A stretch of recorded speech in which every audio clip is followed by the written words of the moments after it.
only mode.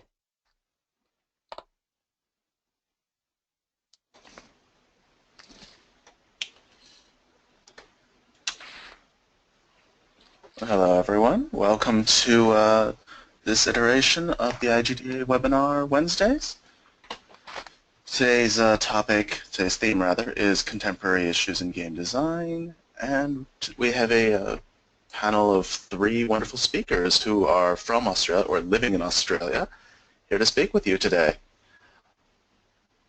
Our first one is Ariel Marcy, a former Fulbright scholar at the University of Queensland, who will be speaking about the art and science of design, followed by Dakota Baker from the University of the Sunshine Coast, who will be talking about representation of chronic illness in games today, with Matt Dite from Citrus Shark, talking about how serious games don't have to be serious, which is a topic near and dear to my heart since I am the chair of the Serious Games SIG of the IGDA. Looks like there are a nice bunch of you here, and that's very nice to hear.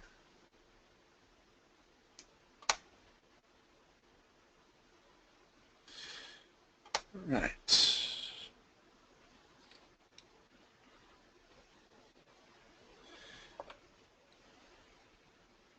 Ready when you are. All right then. In that case, whoa.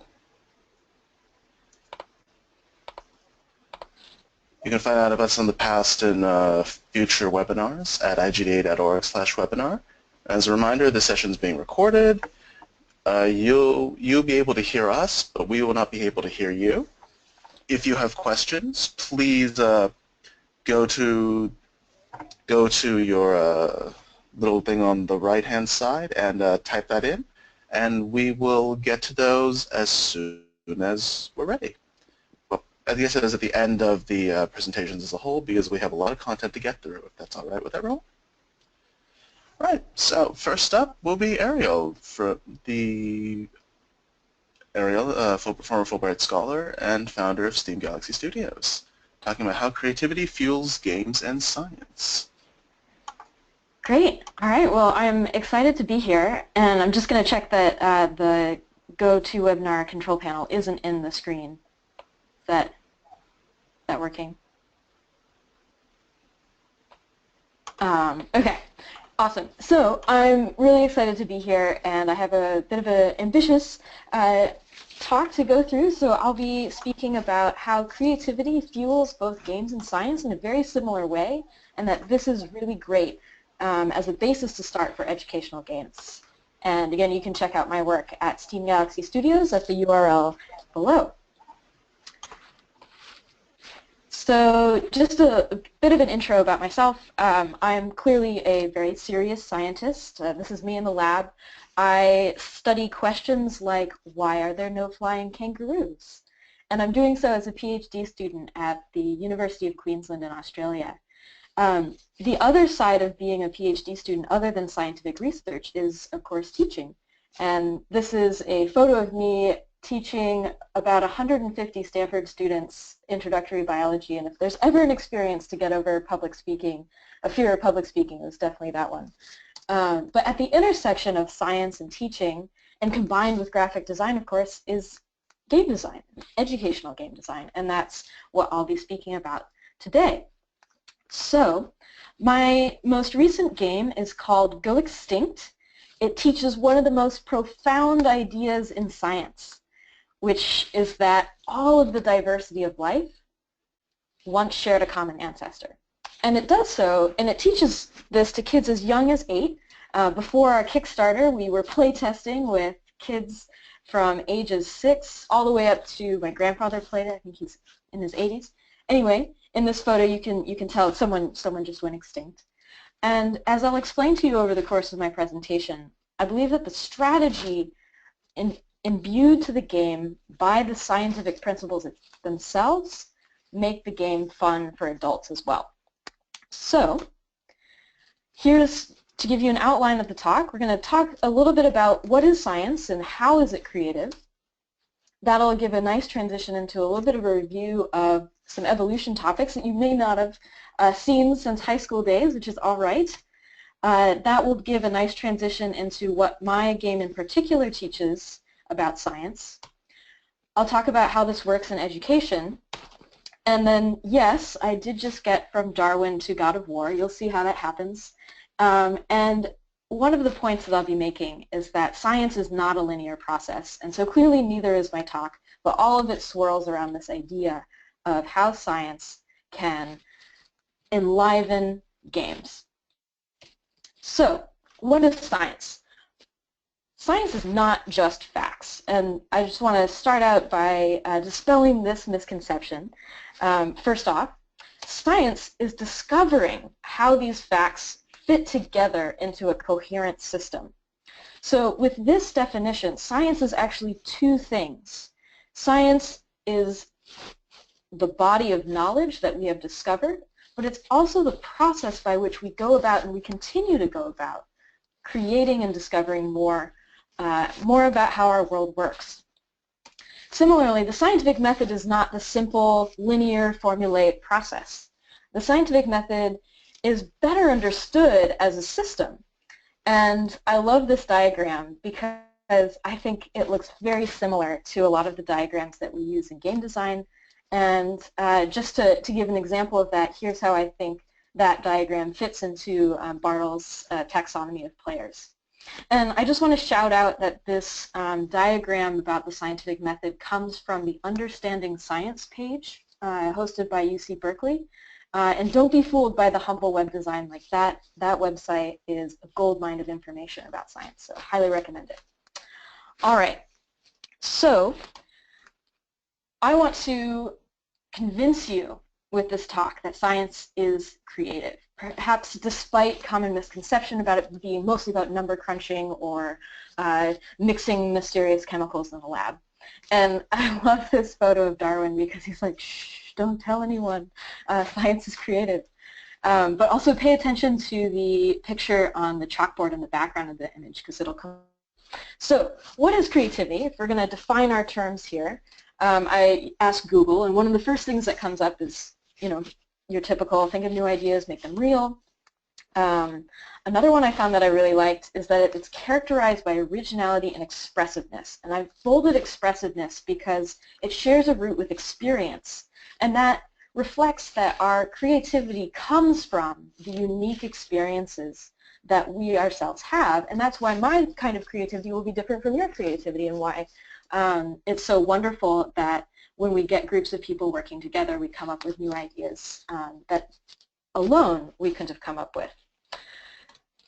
And then finally, this last definition, I was so excited to find it because it's basically a definition of what we do in science. It's this ability to perceive the world in new ways, find hidden patterns, and make connections between things that at first seem unrelated.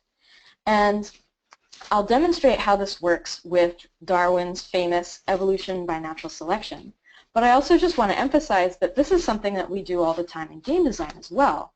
And to give an example, from my own context, I'm going to make an seemingly unrelated connection between the MDA framework and my own experience making educational games based on my research. But I also want to say, like, just even entertainment games, you know, you got seemingly unrelated connections between plumbers and platformers, plants and zombies, Ayn Rand and underwater bioengineering. So this underlies both science and game design. All right, so what was Darwin's creative idea? So Darwin's creative idea of evolution by natural selection is based on 4 facts, or 4 observations that he made from his own experience and sort of historical context, his own experience.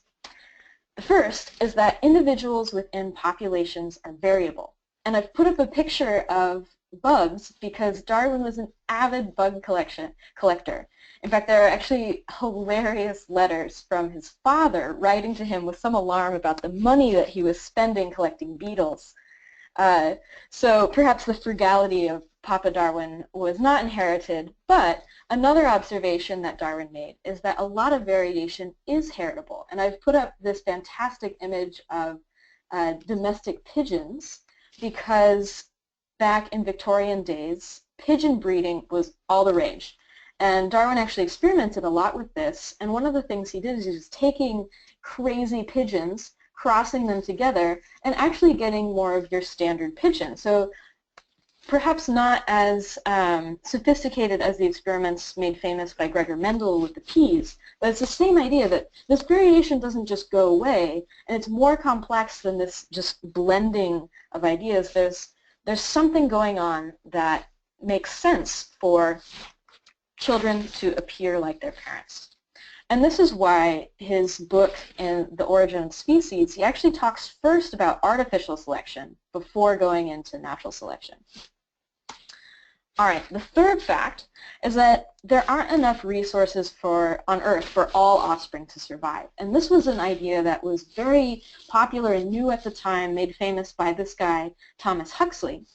And Darwin's creative insight was to apply that idea from the human context that it was being talked about to all animals. And then fourth, the survival and reproduction of the offspring that make it are not random. And this observation, of course, comes from his wonderful journey on the Beagle. And so this is a map of the Galapagos Islands, which is made famous for his work there.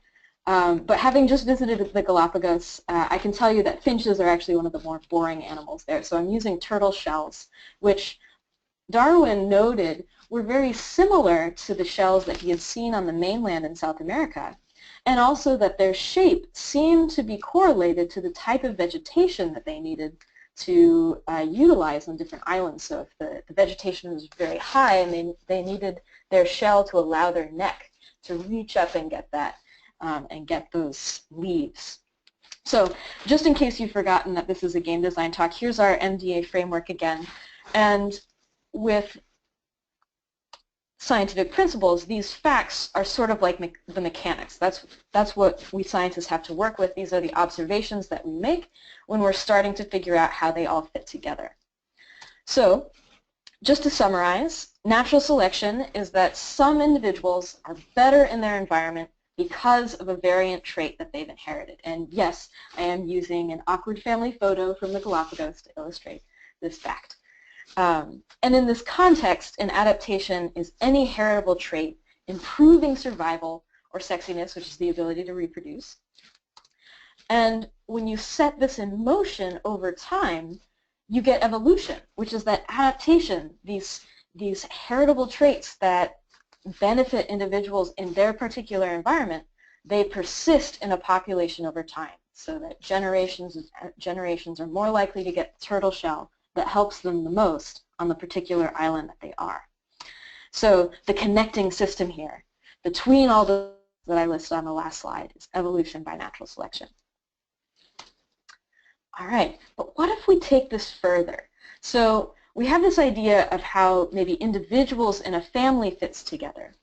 But as I've just talked about, evolution doesn't work on individuals, it works on populations. So if we look at the populations of turtles on different islands, we might see, oh, okay, well, these ones are on islands that are closer together, so maybe they're more closely related.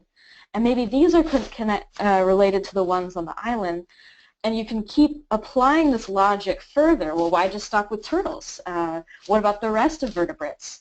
And basically, it's turtles all the way down. You keep connecting different groups of animals, and that leads to this famous diagram, which is the only diagram in one of the only diagrams in the Origin of Species by Darwin, which shows Darwin thinking, oh wow, all of the diversity of life once shared this common ancestor. So that leads to this profound discovery, which I want to make the connection to the MDA framework, is that this is the aesthetics of science. This is what science is about. It's discovering these kinds of truths that make these profound connections between facts.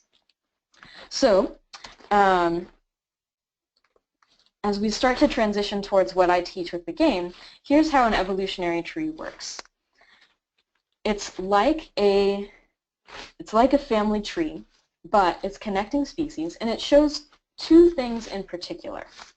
It shows the relationships between organisms. So we see that crocodiles and birds, for example, are more closely related than they are to anything else on this tree. The evolutionary tree also highlights what traits that these animals share. So for example, primates, rodents, and rabbits both share hair. And these tend to be the adaptive traits that they've inherited from their ancestors that did pretty well in environments past. You also sort of get this inference of time, so that you have to go pretty far back to get to the common ancestor of sharks and crocodiles, for example. So starting to bring in my own experience as a researcher, these evolutionary trees are a profound Rosetta Stone-like diagram that we use all the time, especially when we're introducing new organisms to other researchers to explain what we're working on.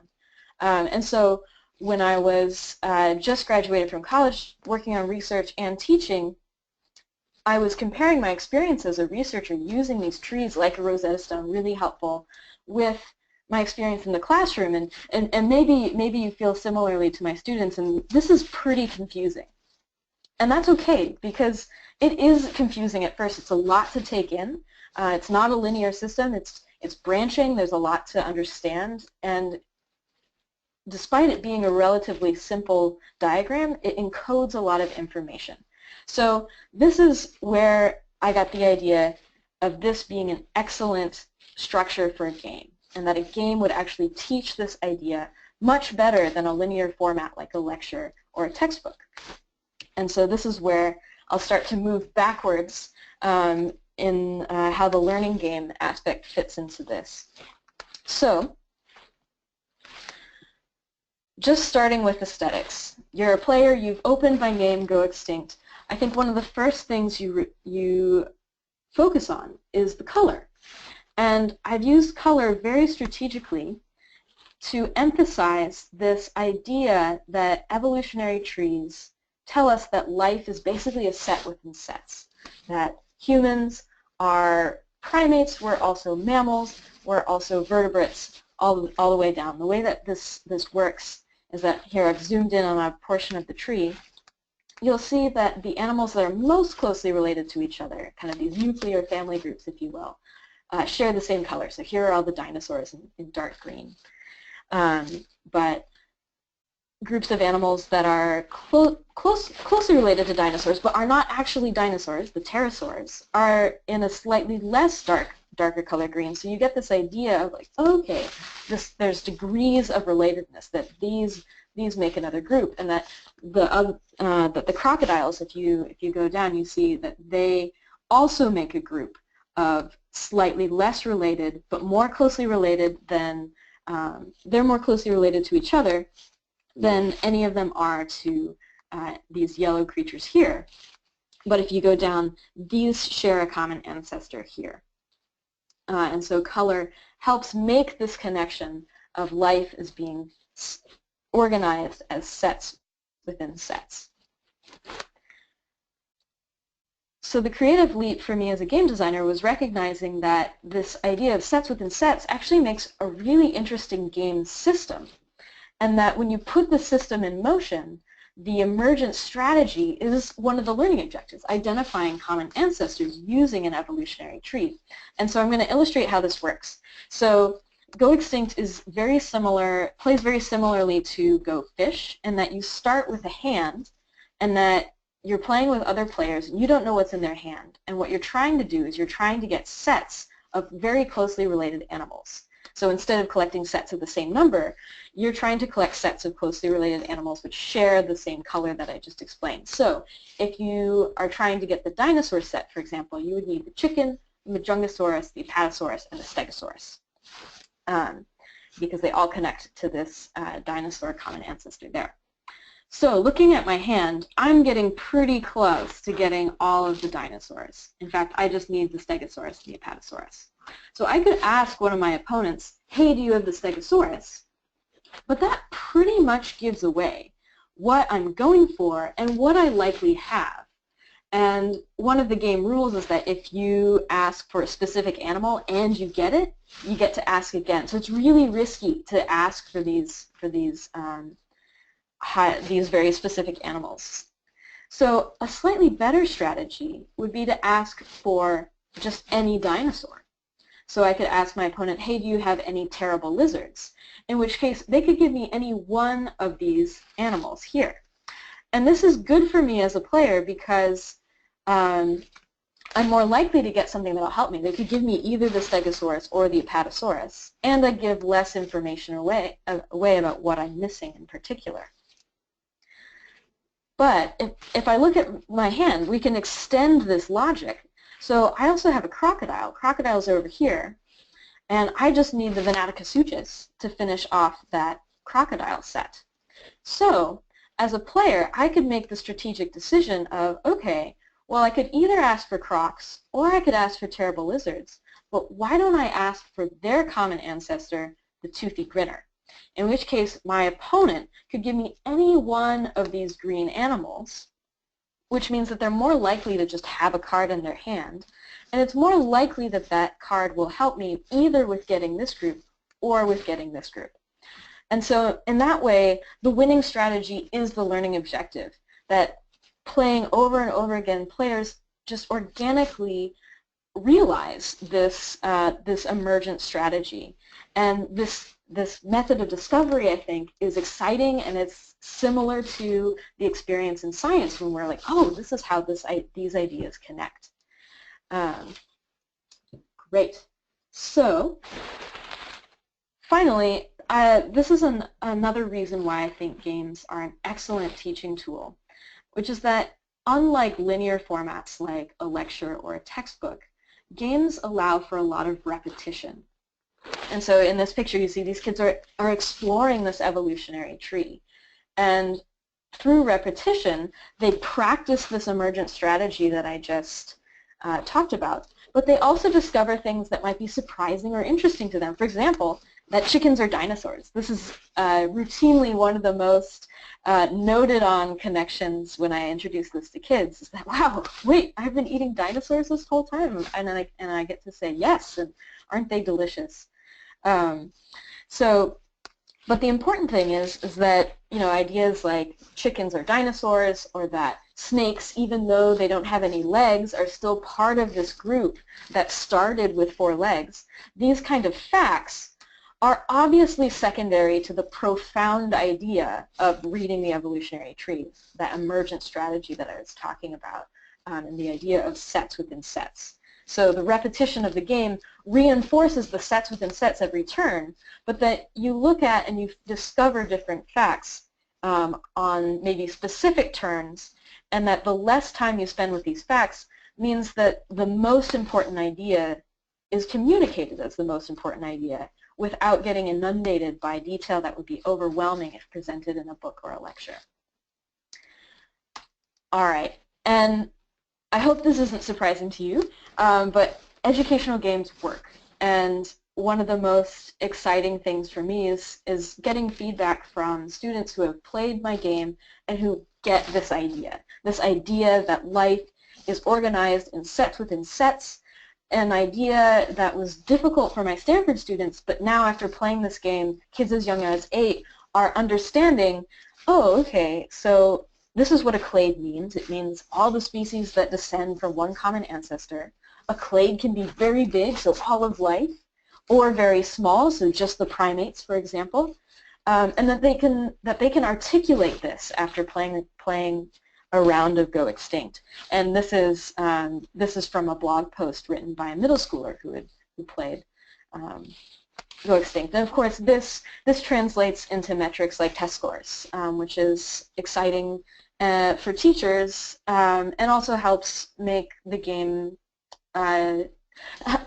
literally just like sell the game to administrators who are interested in better teaching tools to use in their classrooms. So it's better for everyone. And this is how we get back to a learning game, meaningfully teaching the scientific principles that underlie it. So I just want to go on a brief tangent here and say that one of the most exciting experiences for me when I was playtesting Go Extinct was working with a school that had a project-based learning component. And this is me working with Jane, and she, for her final project, wanted to create a game.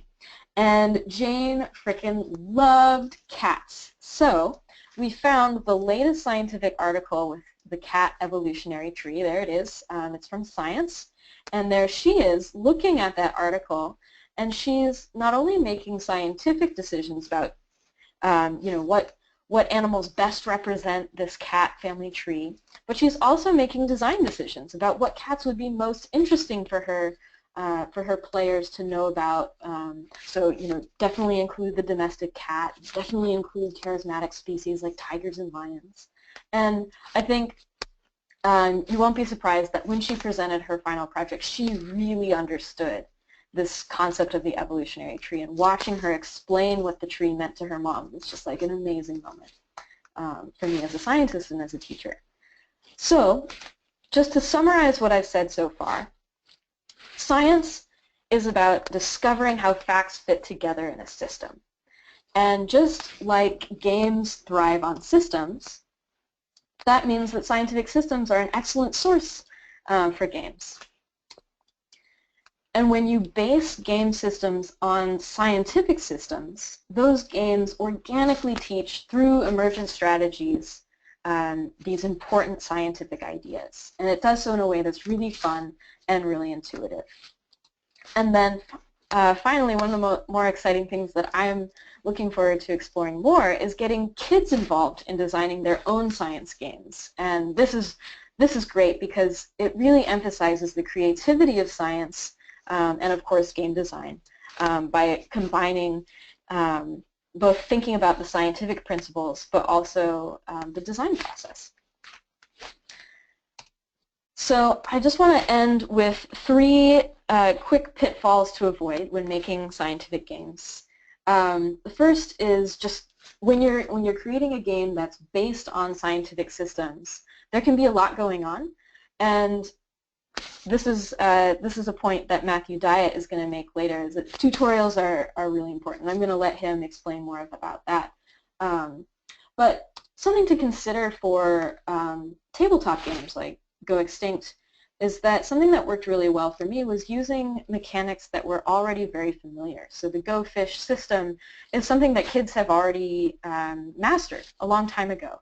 And so knowing that the game is similar to an easy game that they know makes the perhaps more difficult or scary scientific ideas more accessible at first. So something to consider. The second is unnecessarily sacrificing accuracy, and perhaps sacrificing it on the altar of fun or the altar of convenience. And I'm using very intentionally sort of religious connotation words because game design often takes inspiration from religion. But I want to make the point that science, like religion, is a way of knowing and communicating truth. And I think that's why religion is a very compelling and powerful topic matter to use in games. And it's one of the things that makes religion, science, and art very compelling mediums in general. But because they are powerful ways of knowing about the world and that this kind of knowledge impacts how people think and act in the world, our platform comes with a certain amount of responsibility. And so just as you, as a game designer, have to be careful and responsible about how you borrow from world religions, I would argue that the same is true as when you borrow from scientific systems.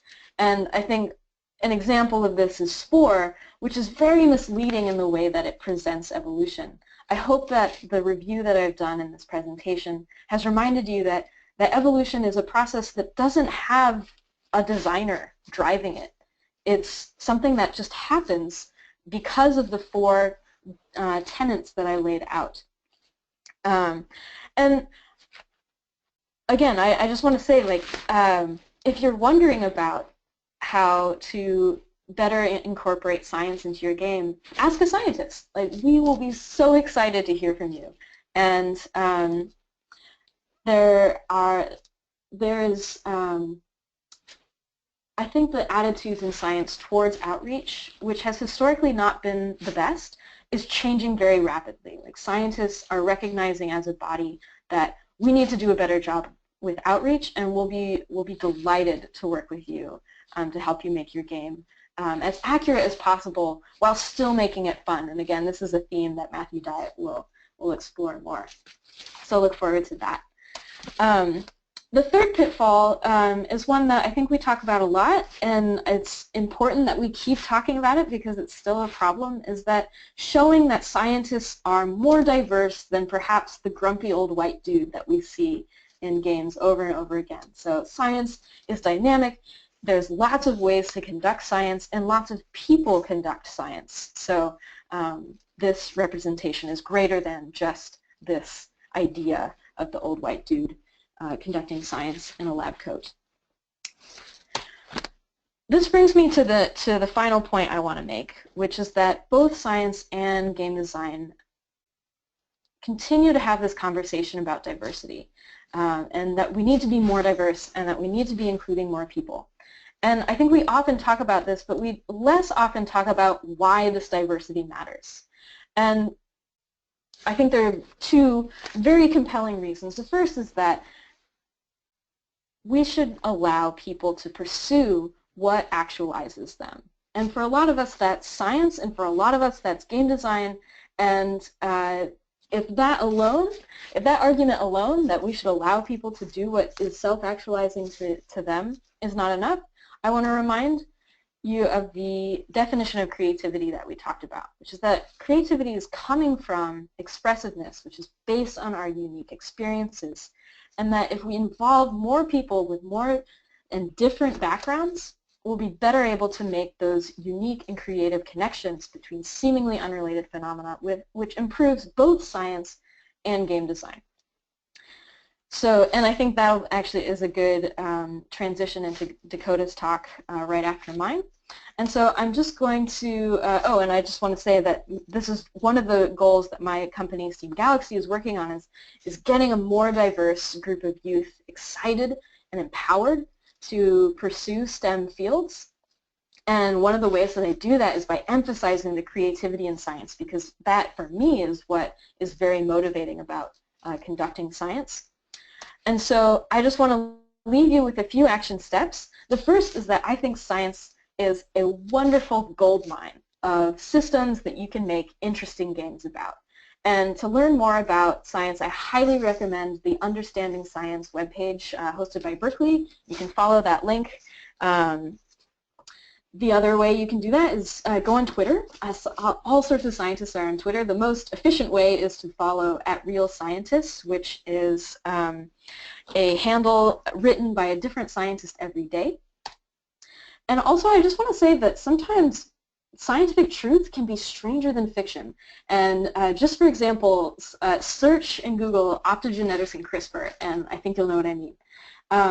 You can also just reach out to us. Like, scientists will have ideas, and we just have a body of knowledge of what's out there that may be really exciting fodder for games. The second really important action step is advocate for diversity in game design. And I want to just, again, note that one of the underlying themes of this talk is that a person's experience very much impacts the kind of connections they make. This was true for Darwin, with all of those 4 facts that I connected being based on experiences that he had.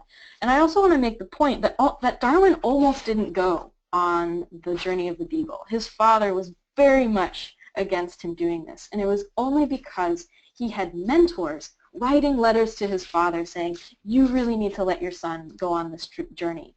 And so I just want to remind people that who are already in the game industry to be a mentor. Remember that unique experiences promote creativity, and do what you can to reach out and include others. And finally, if you want to check out my work, that is my website right there. And with that, I'm gonna leave it over to Dakota. Thanks very much for listening, and I'm looking forward to your questions. All right.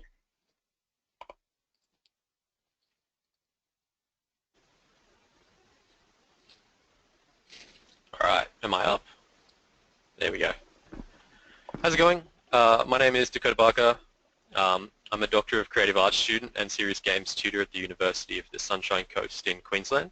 My goal for today is to talk you through what chronic health conditions are, what relevance they have to video games, and why we should care about the way that chronic health conditions are represented in the video games that we make and that we play.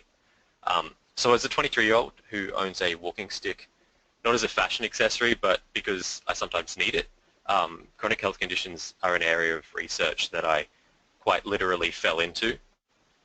Chronic health conditions play a significant role in sort of informing my sense of self, and yet to me it seems like chronic health conditions are quite an under-discussed topic, particularly when it comes to sort of gaming press. In addition to exploring representation in a variety of games, my doctoral research aims to highlight the significance of chronic health conditions in people's lives as well. I'd easily argue that chronic health conditions are sort of at least equally as important as the diverse representations of gender and race and sexuality, etc., that we get in media. And yet, yeah, what I tend to see about chronic health conditions covered really only touches on depression and anxiety, and they're two really important conditions, but it's hardly the extent of conditions that affect people around the world. So before trying to sort of delve into it, let me step back a bit and actually explain what chronic health conditions are, if you might not be familiar with the term. The definition I'm working with comes from Anderson and Horvath scholars who define chronic health conditions as conditions that last a year or more and that require ongoing medical attention or otherwise restrict or impact simple daily activities. So under this umbrella exists a very wide range of diseases, disabilities and disorders, which can manifest differently in different people. So it's quite a nebulous term. Not every chronic health condition is obvious to an outside party. Some conditions are invisible and have no physical manifestation, whereas others have symptoms that the sufferer conceals in an attempt to avoid stigmatization. And that's a really important point and something that greater awareness and understanding of chronic health conditions can start to correct.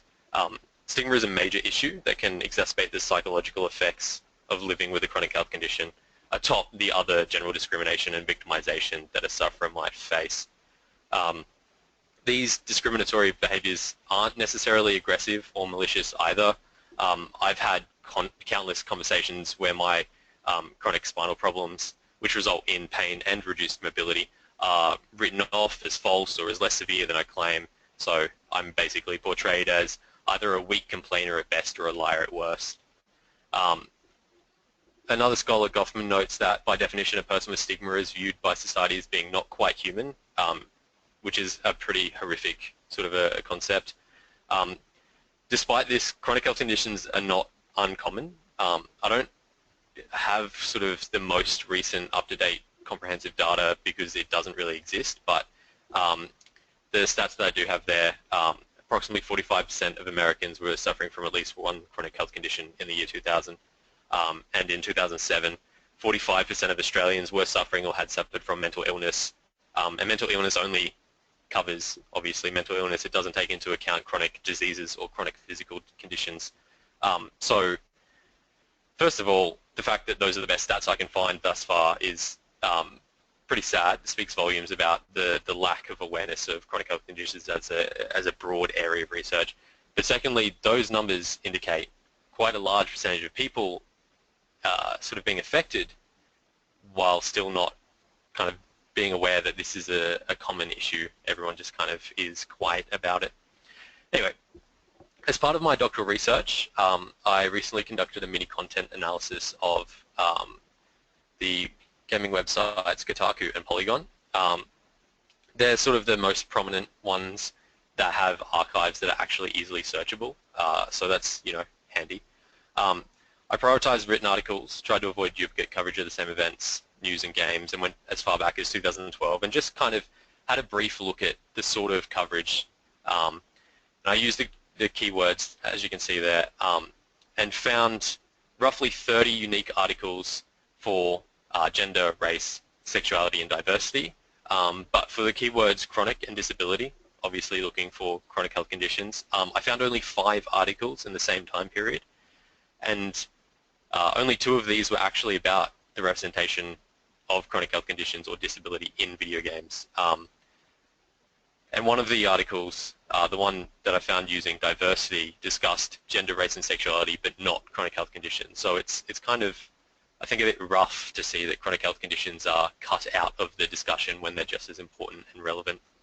But I should clarify that it's not an indication that representation of gender, race, and sexuality is oversaturated. These are important topics. It's important that we do them justice, not just in games, but in the discussion and criticism around games.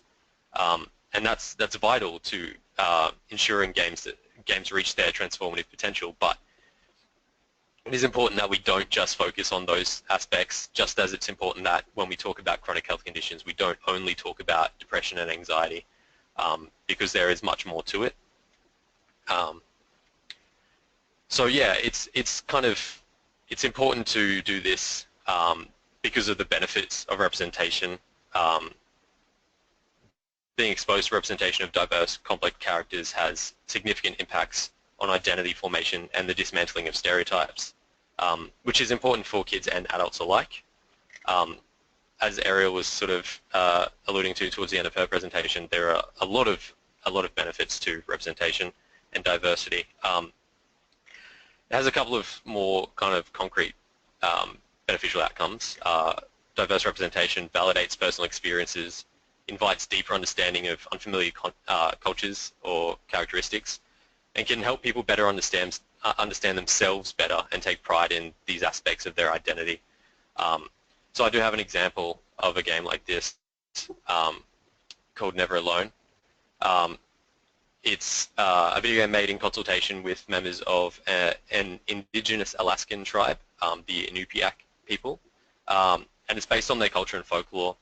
And so that game was made with consultation with tribal elders and stuff, and it allowed that video game to be made, which can then be used to preserve their culture, as well as be played by youth from within that culture to better understand themselves, and from youth and other people from outside that culture can understand them better. Conversely, poor representation can skew perspectives and reinforce harmful stereotypes. We have countless examples of that. The damsel in distress trope is a really simple one that society seems incapable of moving past. Society adopts the views of these stereotypes and discriminates based upon them, which can be particularly problematic for people who might sort of buy into these stereotypes about them. We don't want to encourage young people to adopt sort of these negative stereotypes and feel like they must adhere to them. So now we kind of understand what chronic health conditions are and why positive representation is important.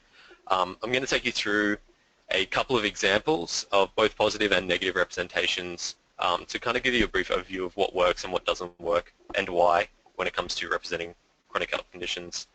I do want to point out, though, that the breadth of chronic health conditions covered in these examples is only a fraction of the chronic health conditions that exist. All conditions are equally valid and worthy of representation, which is a really important thing to remember. But unfortunately, I don't have the time or the examples to touch on every single condition today. I'm always looking for great examples of positive representation, though, so if you do come across some and want to send them my way afterwards, I would very much appreciate that. So, to start with, I want to do a little bit of a compare and contrast of Metal Gear Solid 4, Guns of the Patriots, and Metal Gear Solid 5, The Phantom Pain. These two games are particularly relevant to me. Guns of the Patriots introduced me to chronic health conditions in video games, and The Phantom Pain was released just as I started doing my doctoral research and provided the backdrop to my first published writing about chronic health conditions. So they're pretty significant in my life, and I think some of the biggest video games that reference chronic health conditions. So let's start with Guns of the Patriots. Chronic health conditions, somewhat unusually for AAA games, feature quite prominently in this one. The most obvious of these representations is in the protagonist himself, Old Snake. Old Snake suffers from a rapid aging disease that's in-universe caused by nanobots. So while this paints the condition as something sort of solely from the realms of fiction, Old Snake's symptoms are actually similar to the real-life, quite rare condition Werner syndrome. But his condition isn't just narrative dressing. One of the staples of Metal Gear games is stealth, but Old Snake can't squat behind waist-high walls for too long without having his chronic back pain flare up and damage the in-game stat known as Psyche. So this has a tangible effect on his ability to do his job. But at the same time, his chronic health condition doesn't disqualify him from being capable, which is an important point of distinction.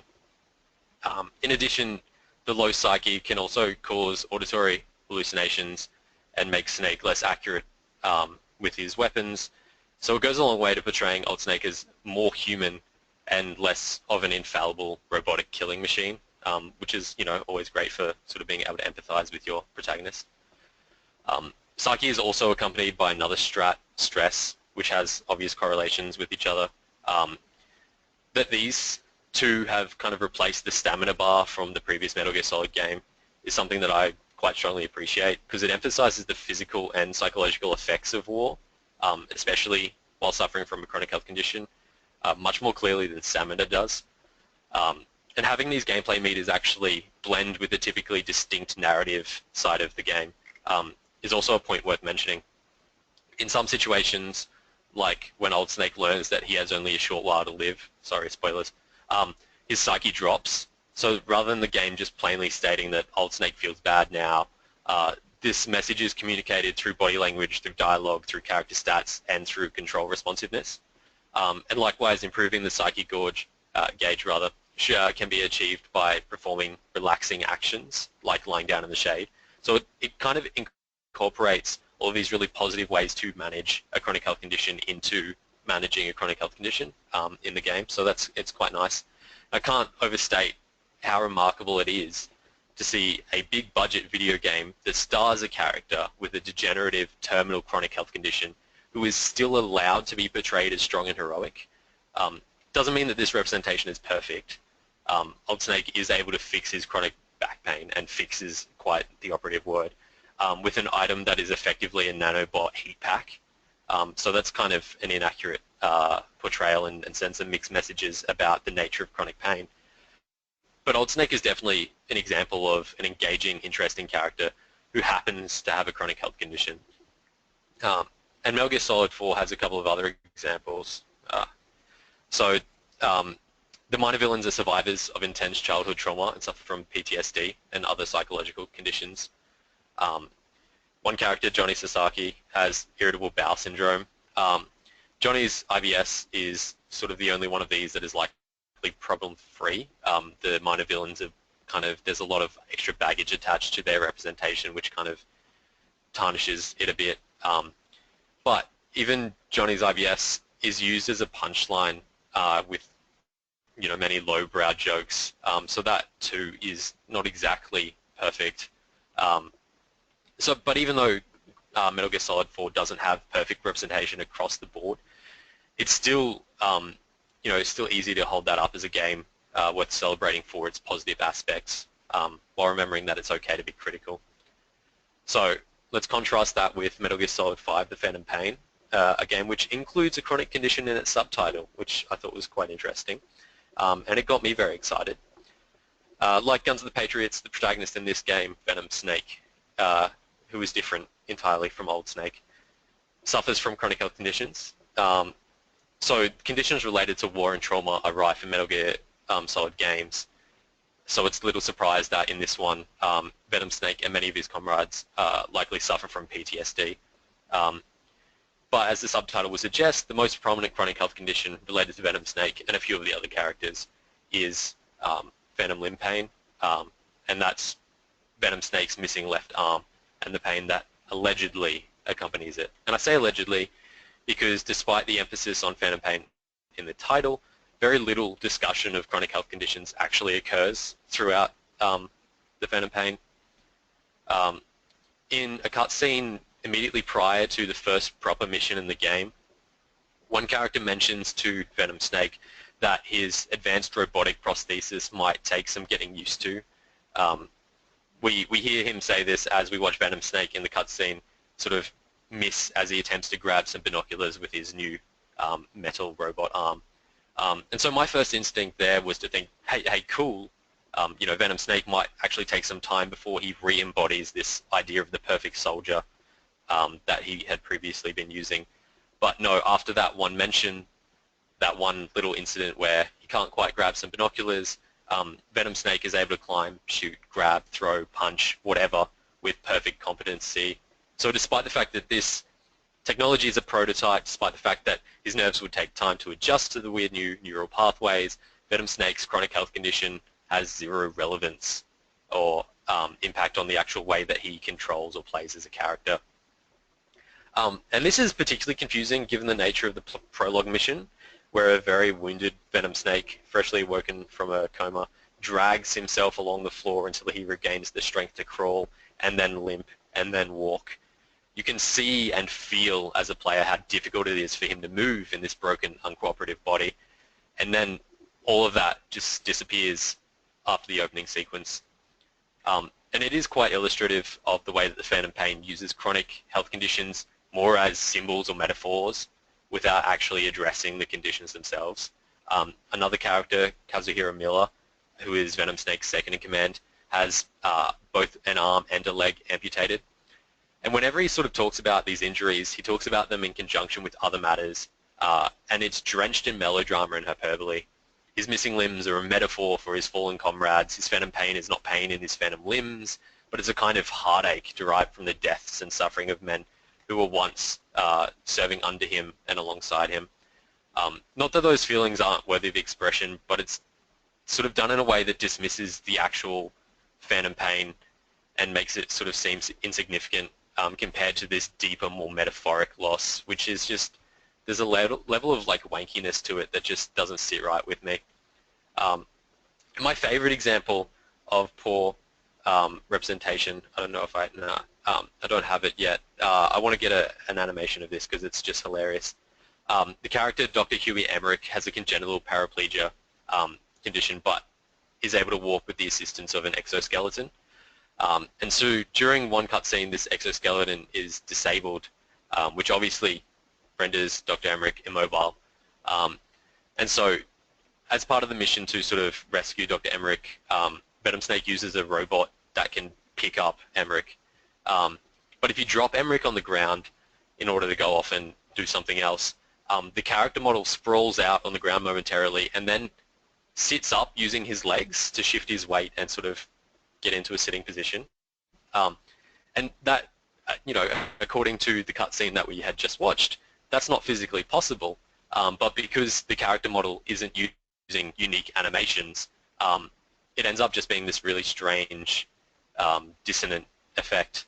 And yeah, there's other sort of downsides to Emmerich as a representation of his chronic health condition. He's a prominent character, which is good. Paraplegia is something that's kind of underrepresented as well. But the other protagonists use this as a weapon against him. One character even uses the exoskeleton as a torture device and threatens to use it to snap Emmerich's femurs, which is pretty brutal. But it isn't all bad.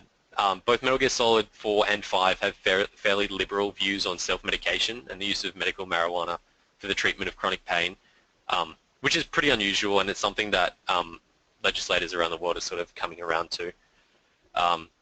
And it might not seem like much, but these small things appearing in video games start to normalize the concept for people, which can help remove the obstacles to actually legislating this stuff as well.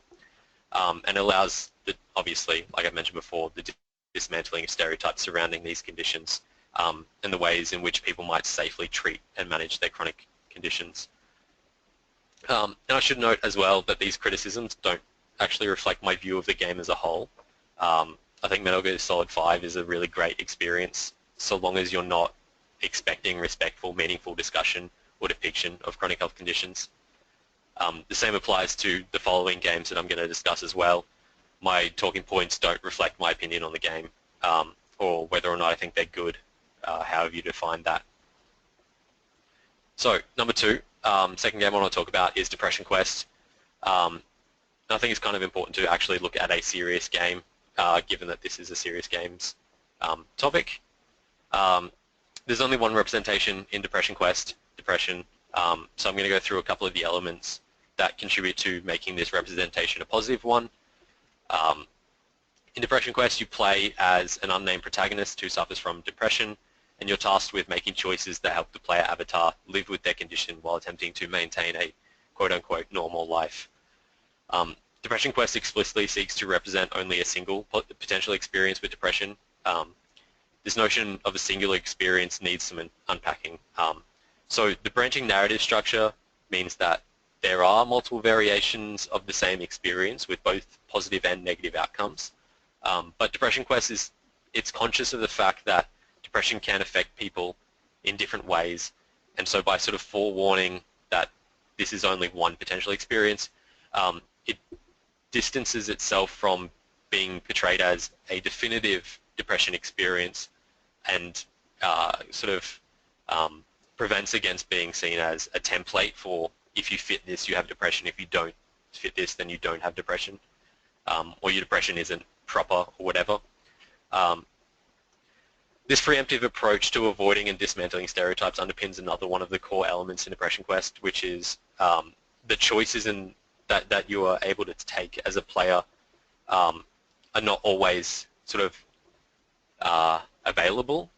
So let me sort of explain that better. When faced with a mounting workload in one situation, the player avatar realizes it would be prudent to spend the night working through these responsibilities. The player is presented with 4 options. Number 1, order some food, grab a drink, and hunker down for a night of work. Number 2, reluctantly sit down at your desk and try and make yourself do something. Number 3, turn on the TV. Number 4, crawl into bed. So the most logical choice is the first one, but the player can't select it. It's struck out with a red line and signifies that even though it is the best decision and the player avatar is aware of that, they cannot physically bring themselves to do that, so the player cannot force that to happen. It preempts that idea that people with depression just have forgotten to cheer up or don't know that, oh, go and exercise or do whatever to make yourself feel better isn't there. It makes it very clear that these are obvious options, but they just can't be performed. And the severity of the depression also affects these choices, so the more depressed the character is, the fewer options are actually available. And so this communicates the essence of the negative cycle of depression to the player. And how many of these options are available also is affected by whether or not the player is engaged in seeking behaviors that Depression Quest seeks to promote.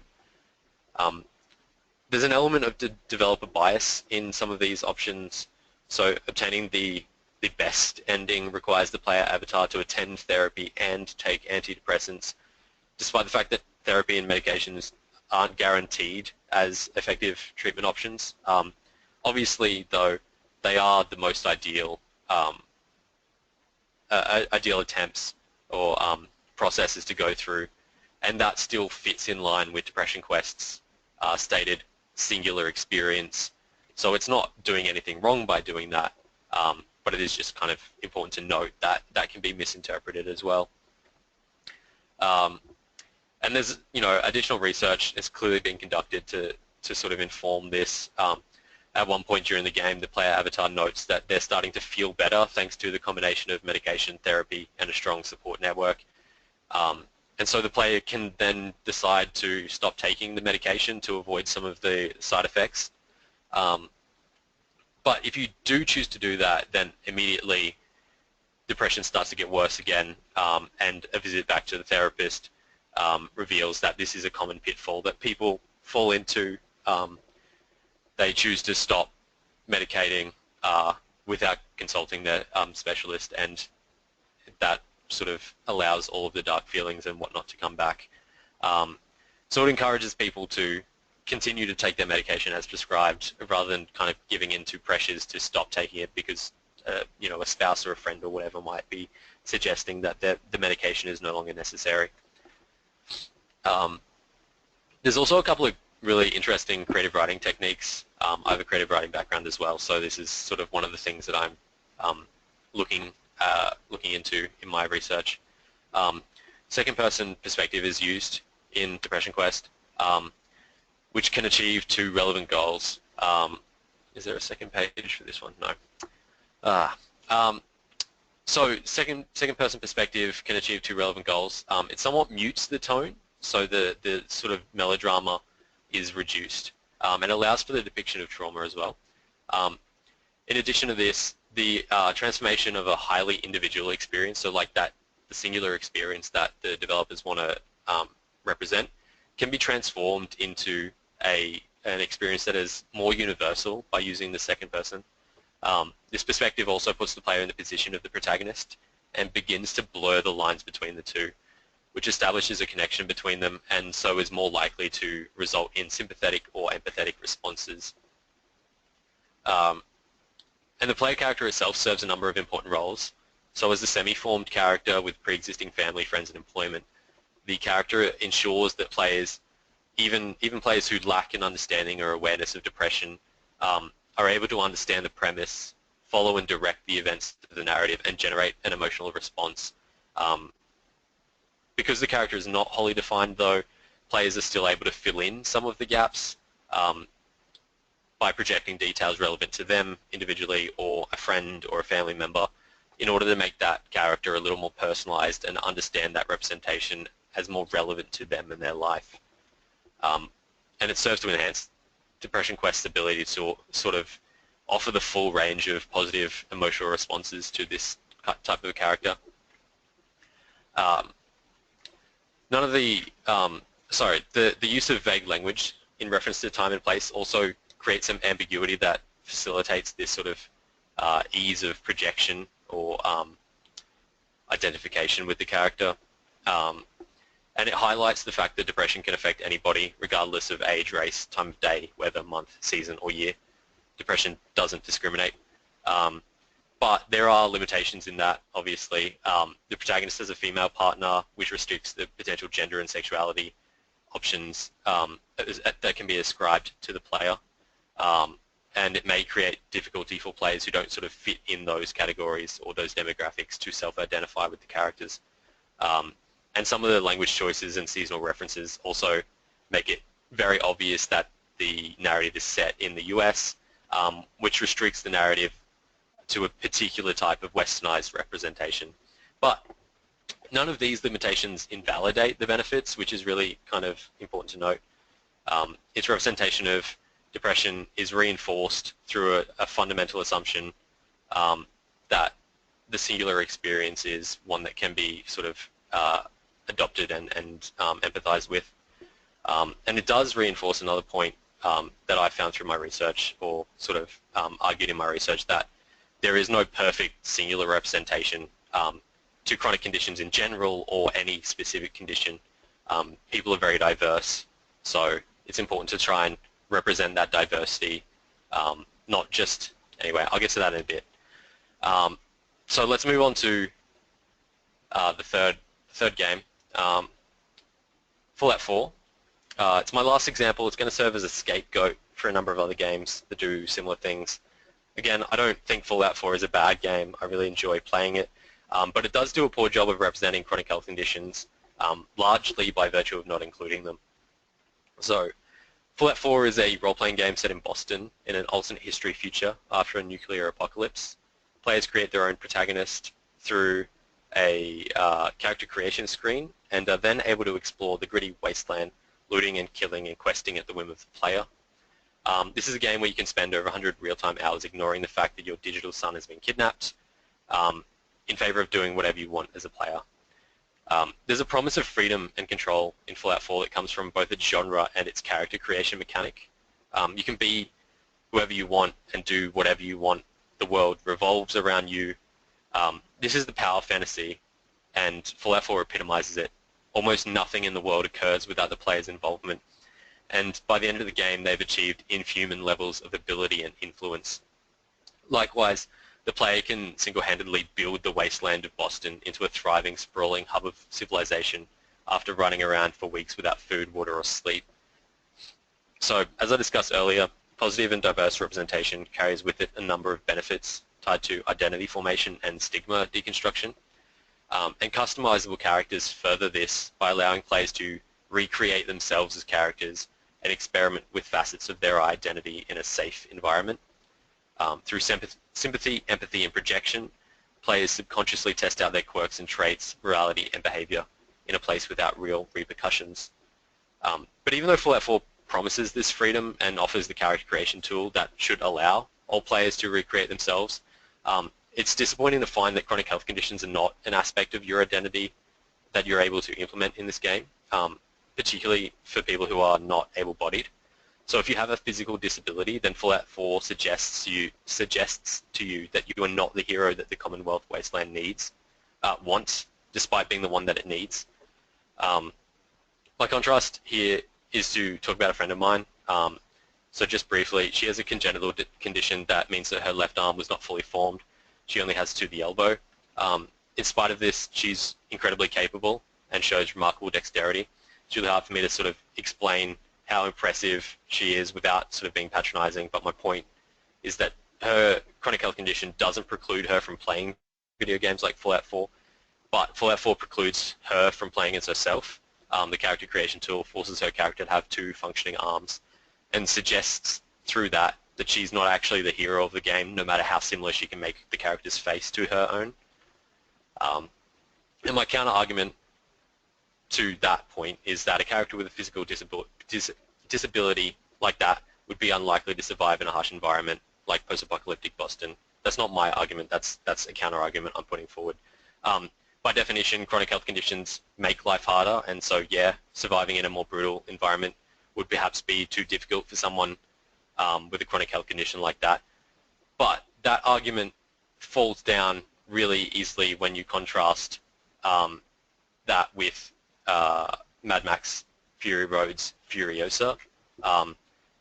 She's an awesome character, capable, powerful, and determined, both with and without her prosthetic. And so Furiosa as a character completely invalidates any suggestion that someone with a chronic health condition, particularly like missing a limb, is doomed to fail in that sort of wasteland. But you can't be Furiosa in Fallout 4 either. And plenty of people have tried to simulate that using some of the armor and mods to recreate the character as best they can, but it's not actually possible. There is a character in Fallout 4 that sort of has a chronic health condition. He's the proto-antagonist, Conrad Kellogg. One of his arms is covered in armor. After the player is forced to kill him, they can loot an item named the cybernetic limb actuator. Its specific purpose is not clearly explained, but it seems to suggest that at least his left arm has been replaced by a cybernetic one. So the suggestion here is that Kellogg didn't have full use of one of his limbs. So it's kind of interesting to note that in a way chronic health conditions might actually be represented in Fallout 4, but then disappointing to know that it's, 1, not explicit, and 2, ascribed to a villainous character, which reinforces the trope of disabilities being sort of a clear trope or a clear aspect of villainous characters. Think about all of the Bond villains and how they're always disfigured or disabled in some way. And so it seems, like I'm doing a lot of complaining. It is important to note that there are technical limitations to making the character creator in Fallout 4 conducive to physical disabilities. There's a lot of technical limitations to a lot of other aspects that are in Fallout 4 still implemented to achieve certain goals as well, though. So technical limitations aren't an easy defense or justification for not including or representing chronic health conditions. And implementing chronic health conditions in games, it doesn't just bring technical challenges, it also breeds design creativity and innovation. So if you imagine the sort of praise that follows having the depth and freedom and the groundbreaking new gameplay features that come purely from trying to represent chronic health conditions properly, that's something that I feel like a lot of developers can sort of get behind and take away as a source of inspiration or potential. So let me reiterate, I'm not saying that Fallout 4 has failed in its duty to represent chronic health conditions. No individual game has an obligation to represent every single chronic health condition or even any individual chronic health condition. And that's not just for chronic health conditions. It goes for every aspect of diversity. There's no, like, I can't even list all of the chronic health conditions in the space it would take to do this presentation. There are so many. So expecting any video game to do all of that is unreasonable, and that's not what we're looking for. And the suggestion that, or any implication that the inclusion of diversity quotas in games makes me feel uncomfortable, because I want to see people embrace the potential of diversity willingly, not begrudgingly include tokenistic representations.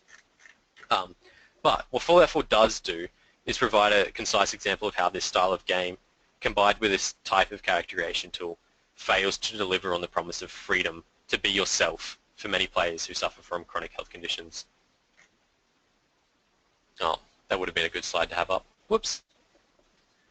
So a couple of other points of note before I start to wrap up.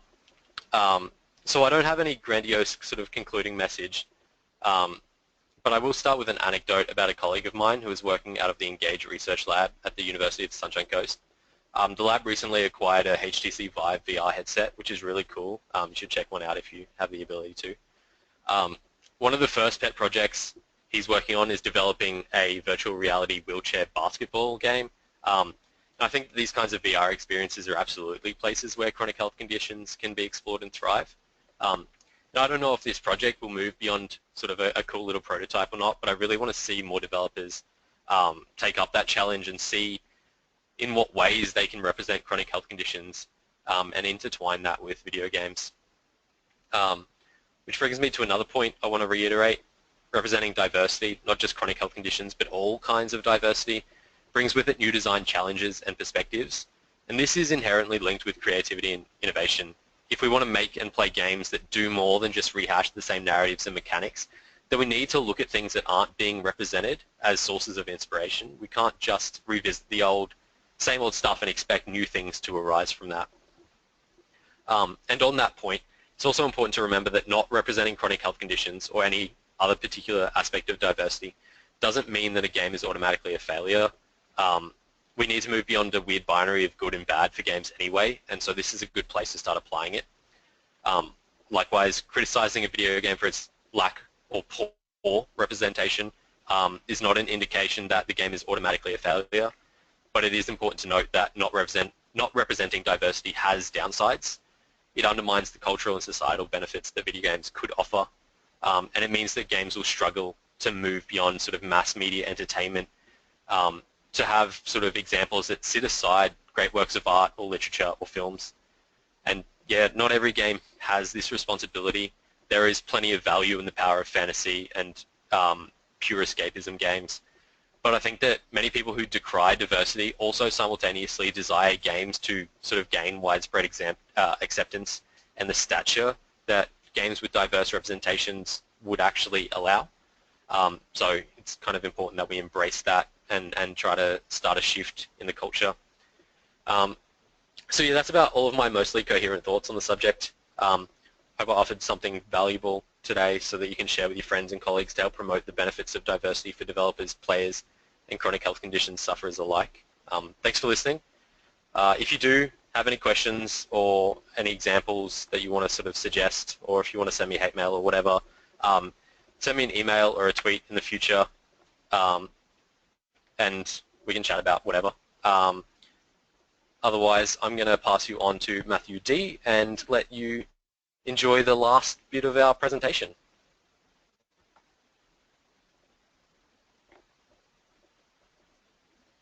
All right. So after those two fantastic talks, I'm not going to sound nearly as intelligent, but I wanted to talk about a topic that's fairly close to my heart, and that's basically that serious games don't have to be serious. And basically how we can improve our serious games as such. So I'll talk about how we can improve our serious games, give evidence as to why we can improve them and how we can improve them, and why it's really, really worth doing. So I'm Matthew Diet. So I'm the co-founder of Citrus Shark Games and Citrus Shark Contracting. So Citrus Shark Games makes your typical fun entertainment style things. Citrus Shark Contracting is more about doing a little bit of work for different companies out there. And there's one major one that we work for, which is SciTech. And most of this talk is going to be about the sort of things we do with SciTech. I'm also a producer for Stirfire Studios. They've got a game on Steam called Freedomfall. They're going to be releasing a VR game. They're potentially being contracted to do a serious game as well, which might actually come out in the future.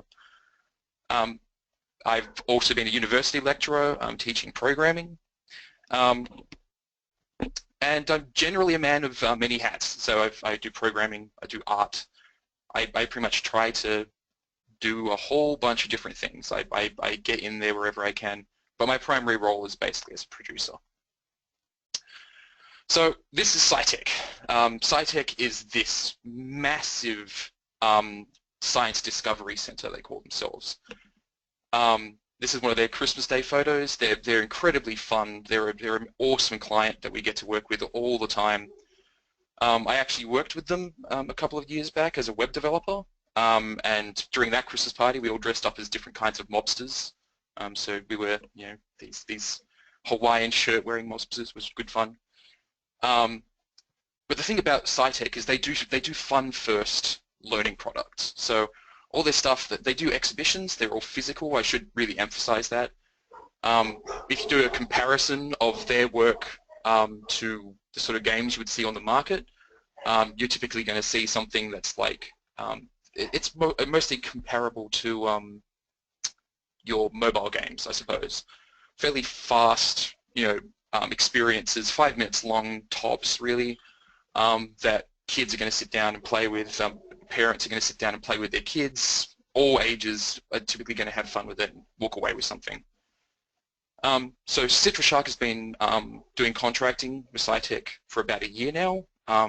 But overall, I've probably worked with them for about 3 years total in some capacity.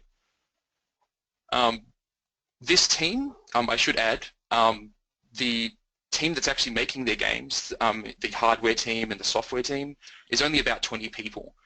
This is their full floor staff. They're a big exhibition center, and they do a lot of really cool work. So this is one of the exhibits that we worked on for them. So this is Houston, We've Had a Problem. And if you've ever played Keep Talking and Nobody Explodes, you basically know how this works already. So you have one person playing as the astronaut on the space station, and you have another person playing as Houston. And so Houston doesn't have all the information. They have a book that basically explains how to solve different problems that the space station can have. So in this example up here, you can see that the cabin pressure is currently low. The astronaut player has to communicate that to Houston and basically say, yeah, I'm currently getting a warning that cabin pressure is low, what do I do? Houston will flick through a big book they've got on their end and will basically say, you want to go and press this button and pull this lever and then press this button, and that solves the problem that the astronaut's currently having. Yeah, so all these different dials and everything up there can pop up with different errors, basically, that have to be resolved in different ways. But that's a general concept, and this is one of the many exhibits that we've done for them.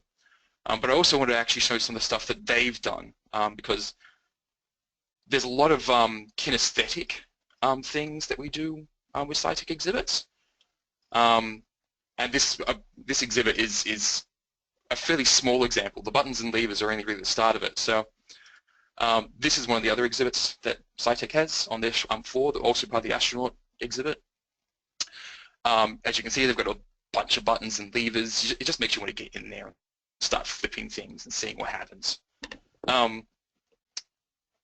Then you also have this thing, which is just gigantic. It makes you want to climb into it, want to, have this experience. And the whole thing with SciTech is just this kinesthetic learning. I could do a whole separate talk about how kinesthetics help learning so much. But I think the biggest thing is that it's all immersive. So you could treat a single SciTech exhibition, in this case astronaut, as probably like a 2 or 3 hour long game with a series of interactions that you get in it. They're all themed. You basically role play your way through them. You walk into SciTech, it's all astronaut themed. You start wandering around the exhibition, you have all these different experiences, you climb into the different things, you play with the different games. It's all one big game basically. But each individual exhibit teaches its own concept. So anyway, with that out of the way, serious games don't have to be serious.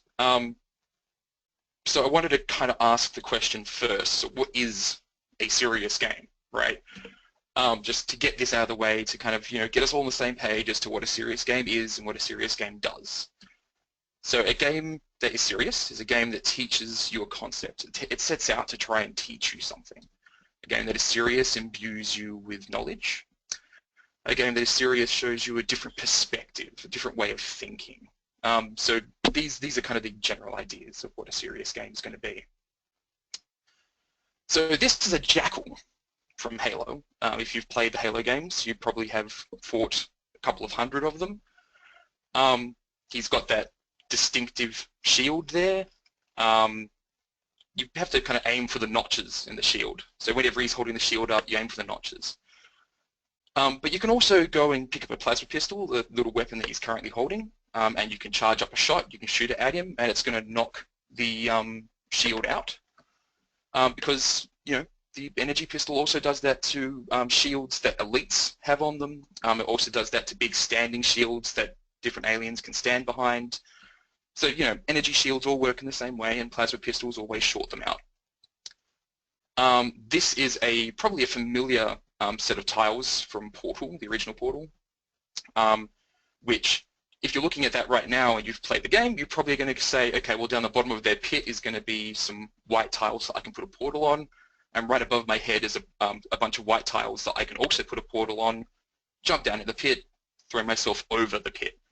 The game has, kind of just put this imagery, this symbol in the world, and you've picked up on it without even really realizing that it's teaching you how to do this specific set of actions. This is the Witness, which is probably the best example I'm going to be talking about today. But this is the apple tree puzzle. And without any sort of indication in the game world on how to solve the puzzle, it tells you how to solve it. So it never pops up with text and says, if you want to solve the apple puzzle, pay attention to the location of the apple on the apple tree. At no point in the game is there really any text that tells you anything. You walk out the first door, you click and drag to draw a line, and then you get going, basically. So the apple tree puzzle, the way it's supposed to work, for those that haven't actually played it, is if you pay attention to where the pink line is drawn on that panel, it's basically tracing up from the roots of the tree to where the apple is located on that branch. So you have to kind of pay attention to your surroundings and experiment with what this symbol means and how you're supposed to solve it. And this whole series of puzzles, because this all links up. There's a second puzzle, there's a third puzzle, and they're all different variations on the same concept. You never get explicitly told how to solve this thing. So what do these games all have in common? Well, they've all taught us something about their rules without ever explicitly telling us what the rules are or questioning our understanding of the rules. They've used symbolism to kind of indicate their rules and lay out for you how you're supposed to get through the different experiences the game is trying to give you. So they're silent teachers. The symbols in these games are applicable as mechanics in serious games too. In fact, I'd say that's the best way to apply these symbols in serious games. The problem with a lot of serious games that I've played and made in my lifetime has been that they often fall into a literal test the player trap. So they'll give you a thing to solve, they'll give you a big wall of text to absorb information, and at the end of the thing that you've just done, it goes and says, what have you learned? And it asks you, a question. It says to you, prove to me that you've actually learned something. Actually give me a word or knowledge that you've gained from this, to prove that the game is being successful. But the thing is that games themselves are a test. They're a challenge. And I think we really need to kind of move away from this idea that we need to test people on what they've learned from a game, because we don't need to. We're testing them already. I'll talk more about it during the slides, but the general idea here is that if you finished a game, then you've proven your skill over it. You've proven you have a knowledge of how to solve those problems. You've picked up an innate knowledge of how the game works. So we overcome the challenges posed to us in games through learning the mechanics, right? So as with the Jackal, without the game ever actually telling us that plasma pistols will pop Jackal shields, we've done it to elites, we've done it to their shields, so we're going to pick up on it with Jackals as well. It's an energy shield, they look the same, they act the same, so the mechanics are the same. Same goes with the Witness, click and drag, to draw a line. It's the same puzzle throughout all the game, but it's figuring out where it's changing and experimenting with different solutions. So every game teaches.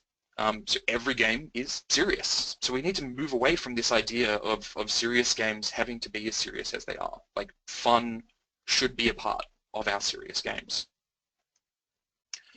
So I want to talk about the possibility space, and this is where I'm going to kind of get into the more educational side of things. So I'm much more of a developer myself. I've gotten some help here with some actual evidence-based and references that I can actually point at to show that what I'm talking about is a real thing. But according to Katie Salen and Eric Zimmerman, play is the free space of movement within a more rigid structure. In Bogost further defines this as the possibility space. So that all sounds big and important, but the simplest way to kind of describe it is if your game mechanics are the rigid structure, then the possibility space is how you interact with those mechanics through playing the game, right? If you compare it to Halo, for example, the weapons and the aliens are your rigid structure. They don't change. They're the rules of the system. Whereas the combat sandbox, as they'd call it, is your free movement within the possibility space to experiment with it, right? So what happens if I use this gun on this alien? What happens if I use this gun in this situation? Different ways of solving the same problems, basically. So talking more about the possibility space. Through exploring the possibility space, so playing the game, we see the cause and effect of our actions in the game world to learn its rules or learn its mechanics. As I said, with Halo, you learn that elites and jackals have energy shields, so they pop in the same way. You learn that drawing lines is how you solve puzzles in the Witness. You figure out how the different puzzles are solved in that respect. Using the possibility space, we can direct the player to make connections between concepts. Elite energy shields, jackal energy shields, their energy shields, they're going to react the same way, right? The player explores the cause and effect of their actions without the need of ever actually having an explanation. And this is what Ariel was saying earlier about tutorials, right? They're important, but you can put them in your game without ever actually explicitly saying anything on the screen. More complex games are going to require tutorials. Like I couldn't imagine playing Stellaris without having some sort of tutorial there at the start. But some of the concepts are best learned through simply playing and experimentation and learning the way that the game world functions, basically. So Bogost suggests that games teach through what he calls procedural rhetoric. He describes it best. I'm just going to be quoting him here. Procedural rhetoric is a subdomain of procedural authorship. Its arguments are made not through the construction of words or images, but through authorship of rules of behavior, the construction of dynamic models. In computation, these rules are authored in code through the practice of programming. Since assembling rules together to describe the function of systems produces procedural representation, assembling particular rules as particular function of a particular system characterizes procedural rhetoric. So basically what this all means, to put it simply, is that by programming a game world, by programming the universe, by programming its rules, by making a card game and saying that this is how it's played, we're creating a possibility space within which the players can start to experiment. They can learn different ways of interacting with the space. It's rhetoric. We're suggesting that this is how the world works, right? And then we're leaving it up to the players to find the interesting ways in which that we can actually experiment with that. If you're seeing some of the Super Mario 64 things that people are doing at the moment and finding out crazy ways to interact with the game world, procedural rhetoric, right? Like the game world is programmed in a certain way and they're getting deep down into the rules of the Super Mario 64 universe and they're breaking them. They're breaking the rules of what we thought was true. On the surface level, it seems to all work in a fairly straightforward way. But when you get further down into that procedural rhetoric, there's certain ways that you can actually break the rules and bend reality in Super Mario 64, right? So we can make learning fun. So making a serious game is just like making any other game. The ideal situation is to teach your concept and mechanics without the use of a text wall. Nobody would have fun with a game where, again, I'm just going to use Halo as the constant reference here. You hop into Halo and the thing it pops up with is, you know, shoot aliens to finish the game. That's not going to be fun. If it pops up with a gigantic text wall telling you this is how all the different rules work in the game, it's not going to be fun. People want to experiment. They want to explore the world that you've created for them. So the idea here is to take the concept and procedures of the things we wish to teach, and through careful game design, teach those concepts through the mechanics themselves. Ariel's game Go Extinct is a great example of using the rules of science and of evolution and taking those to teach evolution as a concept, basically. It's not going to go in deep into evolution, perhaps, but it's going to teach the general concept and make people understand how different species are interconnected, right? Yeah. So with fun mechanics, learning and fun can happen at the same time.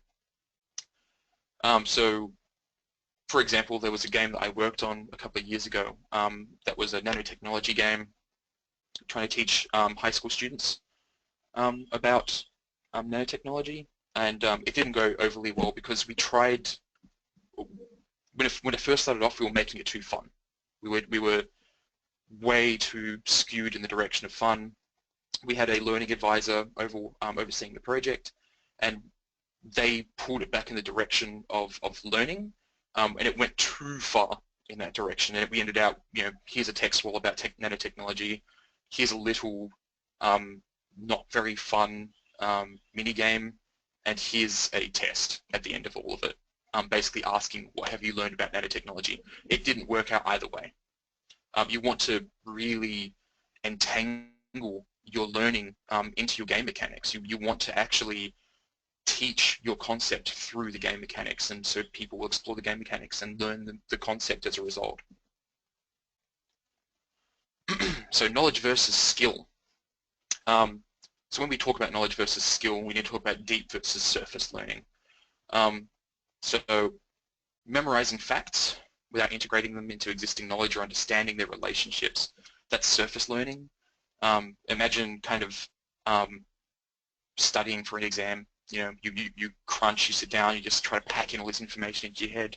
You go to the exam, you get everything right, but then a week after the exam, you're not going to remember everything that you crunched into your head because you were only learning the facts. You weren't learning the way they mattered to each other, right? Deep learning, we tie the topic and ideas to past knowledge and experience. Understand the line tied in to other things that we're doing. We take those lessons that we've been taught and we understand the structure to them. We apply that structure to other things in our life. For serious games, the goal should be to imbue intuition and understanding of a subject, not to get people to echo the facts. We want them to walk away with a deep learning experience, one that they may not even realize that they've had.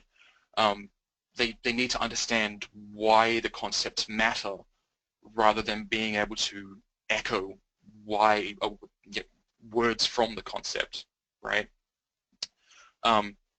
This is kind of the major problem that we always kind of fall into, where we are trying to get people to echo our sentiments rather than showing them why our sentiments matter, why this science matters, why should you care, right? We want to teach them why they should care, and we want them to walk away from the game caring more about it. And the best way to do that is to make it fun, rather than to test them and to expect them to have learned something particular about a concept that we're trying to teach them. We want them to learn, but we want them to learn to love the concept rather than to learn all about the concept. They're going to learn things in a school lesson. We are going to help emphasize that by actually making them care. So most SciTech exhibits are tests of skill. So we imbue that skill through the exhibit itself. Tests of skill can also require knowledge. So a good example that I think is Dark Souls. Okay, so Dark Souls demands a knowledge of enemy fighting patterns and the skill to counter them. So the knowledge here is, when I go and fight this boss, it's going to do these things, right? But skill applies in your action and reaction to the way the boss is acting. So it requires both. It requires probably less knowledge, and a lot of that knowledge is just going to be trial and error, learning it. But yeah, it's the same general concept. You're learning the enemy fighting patterns and countering them. Now imagine if after every boss in Dark Souls that the game decides to ask you, what have you learned from this fight? You don't need to ask that, because if they've beaten the boss, they know, right? So they know how the boss works, they know how to counter the boss. If they've just fumbled through it, even then they're going to have a basic understanding of what the boss did and what they did to beat it. So if you've shown that you've gained a mastery of a skill, we can assume that you've been imbued with enough deep learning to understand the basic knowledge that we're trying to share. Success, basically, is a proof of skill. Winning at a game shows that you understand how the concepts in that game work, right? Losing at a game can show the same thing. Like, you can show that you're gaining an understanding, you're gaining the ability to care about a concept.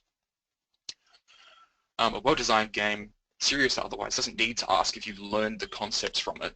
Like, Halo doesn't ask if you understand how to shoot aliens in the head. It assumes that you've picked that up during the course of playing it. It knows because you beat it, and you introduce new concepts to overcome as you go through the game. As in The Witness, you go and solve those first few puzzles, and as a result of solving those first few puzzles and understanding that you need to draw a line, the game can introduce new ways to draw new and more complicated lines. And it gets just more and more hectic and complicated from there. Overcoming obstacles is the way games, is the game's way of testing whether or not you have gained the skill and knowledge to progress. And I should add, like, skill in this situation for serious games, for any game, it's the foundation of understanding, and understanding is the start of retained knowledge. So exploration and guidance. SciTech exhibits typically fall into one of two categories, either exploratory or guided. In exploratory exhibits, players are given time to experiment with the procedural rhetoric of the game. I should add, a lot of SciTech exhibits aren't software driven at all. A lot of them are really, really simple. One of the most popular ones that they have is simply, cut some folds into a cup, hold it over this big fan, and see how it moves when you start spinning it around. And it's actually one of the most popular exhibits they've had out recently, because it just, it's a big group thing. It's a gigantic fan. Everybody can cut their cups in different ways and fold it out and play with it and see, the different physics of that interacting in that situation. That's exploratory. The one that we made for them, the Houston We Have a Problem exhibit, is a bit more guided. In a guided exhibit, players still experiment with the procedural rhetoric, but it's shorter and more linear.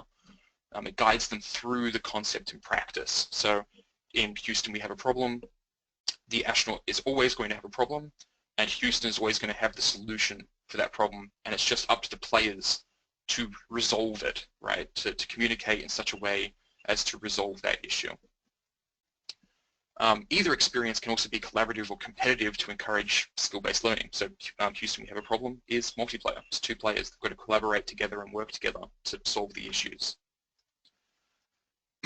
So whether the exhibit is guided or exploratory, they're always allowed to interact with it in their own way, at their own pace. We never kind of force them into doing something. Concepts are kept significant to experiences that the player has had in order to tie in information and comparisons from other sources, solidifying learned lessons. So Go Extinct, Ariel mentioned the fact that it uses kind of like a snap style system that kids are probably going to be familiar with from having played cards with each other. And so through doing that, they understand the general concept immediately of what they're currently playing. And it's a simple thing to learn as well. The end goal is to encourage players to explore the concepts further outside the exhibits they play with. And I think this is one thing that we need to do with serious games as well, is we want players to walk away with a better understanding of a concept, but we don't need them to walk away with an encyclopedic knowledge of the concept that we're trying to share, because that's never going to happen. Obstacles are important. So games are all about overcoming obstacles. If you don't have obstacles in your game, it's not fun. It's not a fun experience to have. Without obstacles, games just aren't fun. They're chores. Obstacles make games a test of skill rather than a test of knowledge. And this is one of the things that I've done a lot of playing around with myself. So just imagine a game of soccer. Now remove the enemy team, I say with finger quotes. So you haven't got another team you're playing against anymore. It's just you and your team kicking a ball around. So the entire game is now you and your team kicking that ball to each other, kicking it into a goal. There's no goalie stopping you from kicking it in there. So you're just kind of playing around with the ball. But now make the rule that you lose if you break a rule, right? So if you go and pick up the ball, that's it. You've lost the game. You have to start over now. There's no real winning here. You just keep on kicking the ball into the goals until people decide to stop, I guess. But you lose if you break a rule. So the moment you get a red card or yellow card or anything like that, you're off the game. Get out. So not only is it going to be boring, but overcoming your own lack of knowledge. So if you aren't familiar with soccer and the rules of soccer, it's not going to be fun. It's not going to be a fun experience for you without something to overcome. It's going to be more fun. It's going to teach you more with another team there, actually stopping you from progressing. It's going to be more fun to learn the rules by competing, basically. Your own lack of knowledge is not a fun hurdle. So I just wanted to give some examples. So imagine the Sims without needs. So your Sims can just do whatever they want now. They don't need to just eat. They don't need to sleep. They just, can wander around. They can go woohoo whoever they want. They can just, do whatever they want. There's no longer any obstacle to overcome there. Halo without aliens. So you get to explore some really cool places, but that's going to lose its charm pretty quickly. Pac-Man without ghosts. So you just, this head moving around a maze and picking up cherries and dots. City skylines without traffic. Without traffic and city skylines, I think the game would just completely fall apart. It'd be a city building simulator without the people living in it. Civilization without other civs, and I should add, I actually made this as a little game during a 3-month period where I was bored, and it was not fun. Like, if the obstacle is just mineral and material management, and there's no enemies to kind of deal with or anything like that, not a fun experience to have. This is all pretty reductive, but you get the general idea. Obstacles are really what make games fun. Obstacles and the potential for failure is key to games being fun, and it goes for serious games too. Like, they need to have that potential for failure. Obstacles can teach us rules as an important part of learning a skill is failing at it. Just as serious games, just as in games for entertainment, obstacles in serious games must be challenging to overcome, appropriate to the audience the game is designed for, and present the opportunity to fail.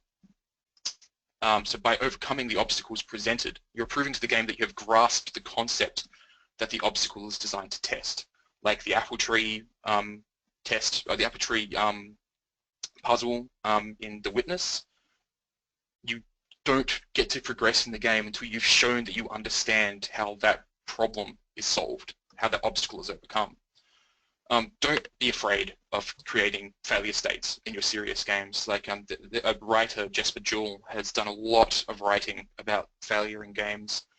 And studies consistently show that players enjoy games more when they can be responsible for their own failures in them.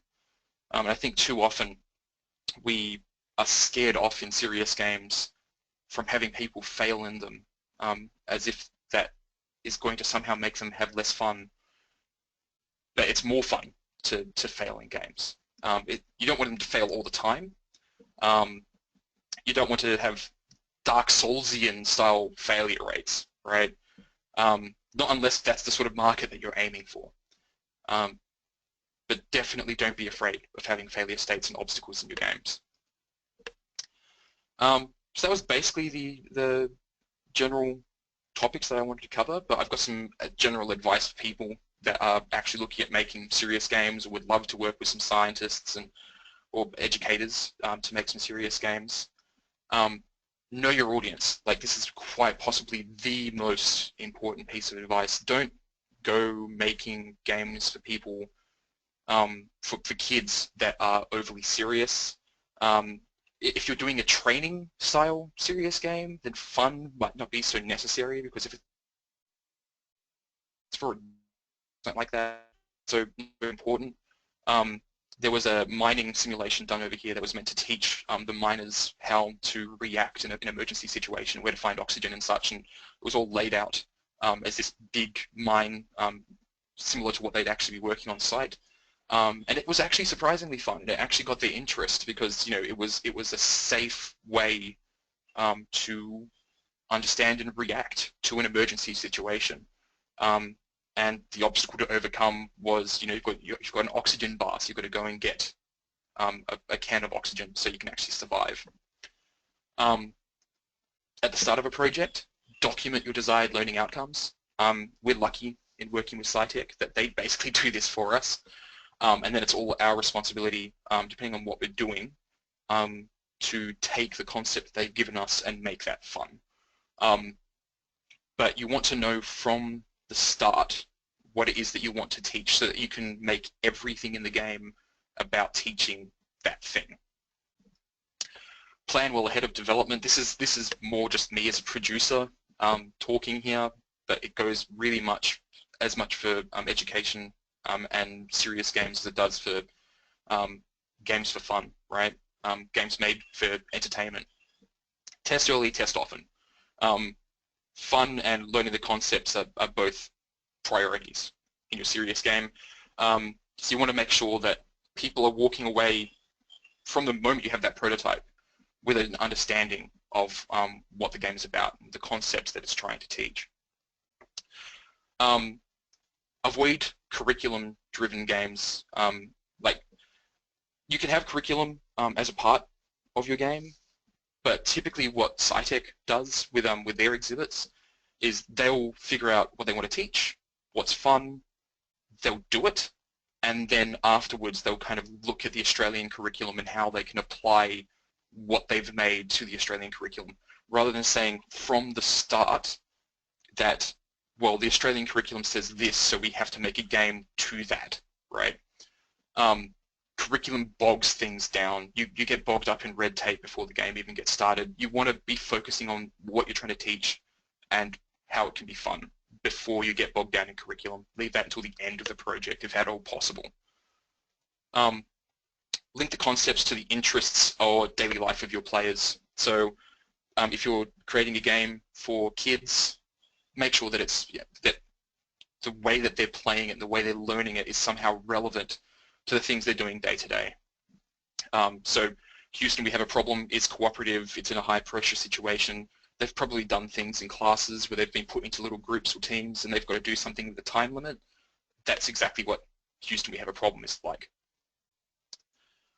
Create mechanics based in reality, and I'm really glad that Ariel went before me because she talked about her card game Go Extinct, because I was really actually struggling to come up with good examples here for this, but the way Go Extinct works is a really, really good example. So in that you're basically working through evolution, an evolutionary tree, right? It's based in reality. Your people are learning the actual structure of this thing by playing with it, which is so important. You don't want to be teaching people how to bake a cake with space magic, right? Like they're not going to learn anything at all from that. You want to teach them in the actual science. Science is interesting and it's fun and it's cool, and there's every reason to have it firmly solidified in reality. Keep lessons simple. Don't try to teach crazy out there concepts. SciTech is actually, the new exhibition is all about human potential, which is an incredibly complex thing to teach, but they're mostly keeping it to ways that we can improve the lives of human beings today. So that's with cybernetics and things like that. Things, again, based in reality, things that are actually real, and things that can be actually applicable to their day-to-day lives now. But that's a big concept, and that's going to be interesting working on them with that. But my general advice so far is keep it simple. Like, keep it as simple as possible. If you want to teach big lessons, start out with the small ones and teach all the small lessons individually, and hopefully you can teach that big lesson as an overarching kind of goal at the end of the game. And that's it. I just wanted to thank a bunch of people that have helped me out with this. Lisa Evans, who helped out a whole lot by giving me a whole bunch of references that I could actually point to.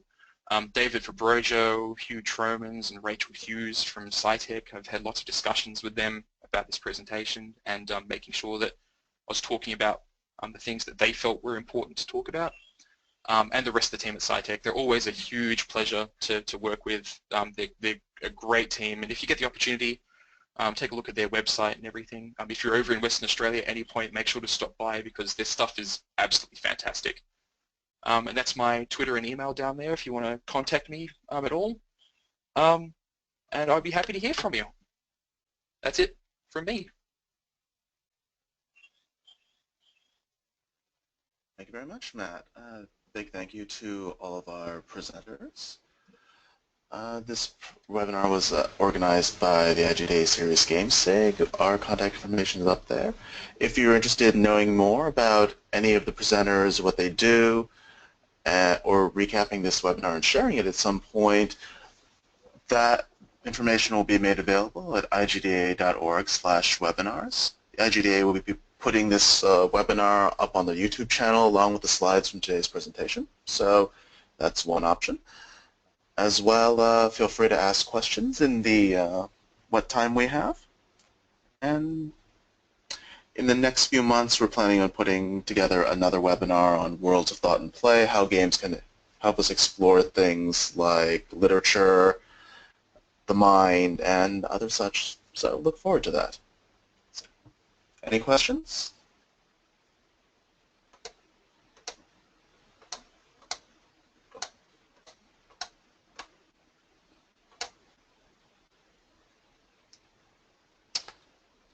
No? Okay.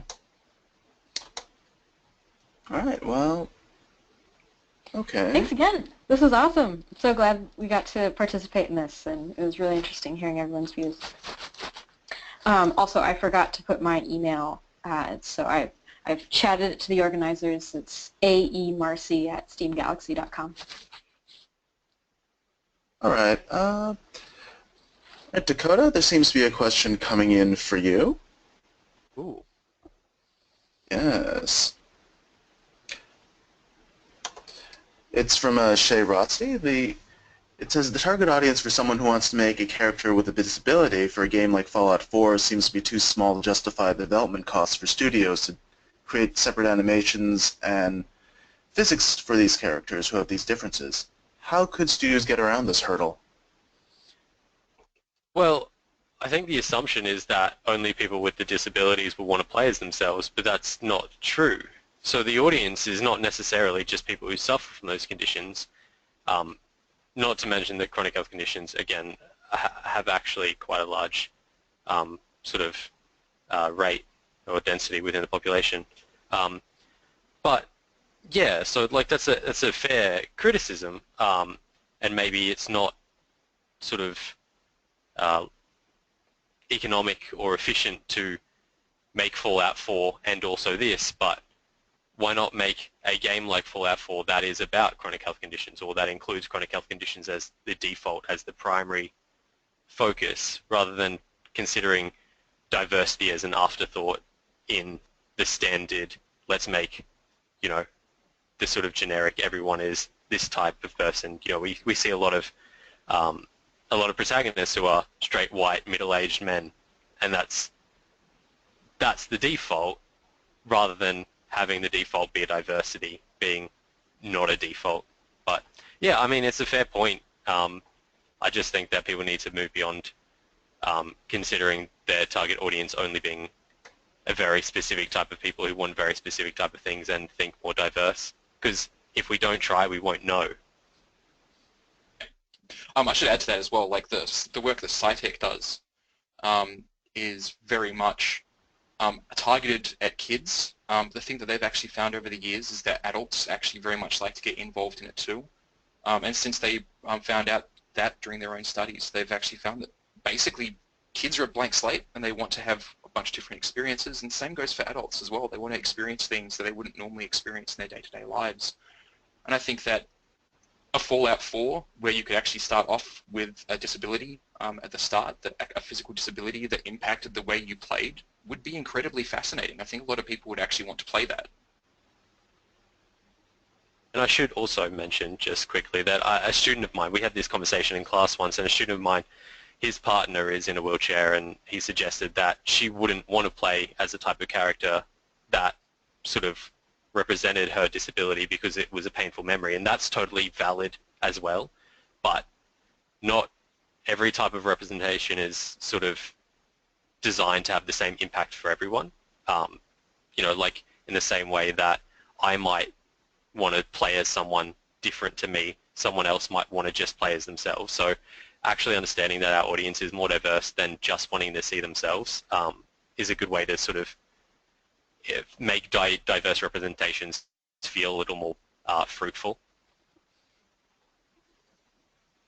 Since I've got the opportunity, there's a point that Ariel had mentioned during her presentation about working with scientists to make your games more accurate. I actually made a note about it, but I didn't talk about it in my presentation.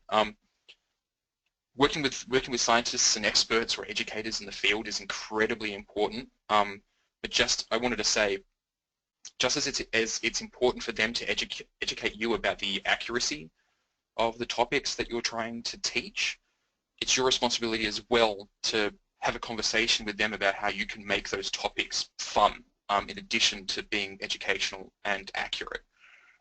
It's got to be a back and forth conversation.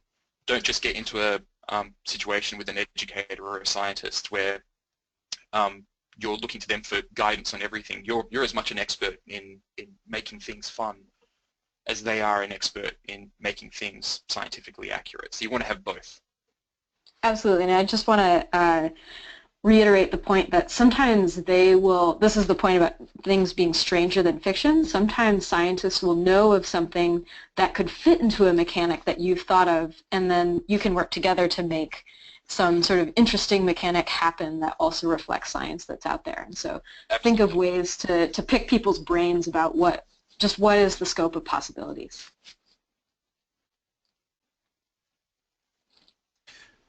Any other questions?